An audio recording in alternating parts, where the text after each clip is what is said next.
हाय मैं नूरी और अब मैं बनाऊंगी आज চিংড়ি মাছের মালাইকারি। চিংড়ি মাছটা সুন্দর করে তেলে ভেজে নিয়েছি। তারপর পেঁয়াজ বাটা, আদা রসুন বাটা, হলুদ গুঁড়ো আর মরিচের গুঁড়ো, ধনিয়ার গুঁড়ো, তারপর নারকেলটা আমি ব্লেন্ড করে রেখেছিলাম সেটাকে ঢেলে দিলাম।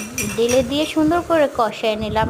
কষানোর পর মাছের সাথেও আবার কষায় নিতে হবে। এই যে মাছের সাথে কষিয়ে নিলাম। কষানোর পর অল্প একটু পানি দিয়ে দিতে হবে। অল্প একটু পানি দিয়ে 10-5 মিনিট সুন্দর করে কষায় নিলাম। তারপর পানি দিয়ে অল্প একটু কষিয়ে নিতে হবে। এককালে শুকনো শুকনো হয়ে যাওয়ার পরে একটু কাঁচামরিচ দিয়ে 5-10 মিনিট সুন্দর করে কষায় নিয়ে এগুলো হয়ে গেছে আমার চিংড়ি মাছের মালাইকারি। এটা ভাতের সাথে খেতে খুব দারুণ। আপনারাও ট্রাই করেন আর আমার চ্যানেলটা সাবস্ক্রাইব করেন। অনেক কষ্ট করে ভিডিও বানাই, প্লিজ আপনারা সবাই সাপোর্ট করেন।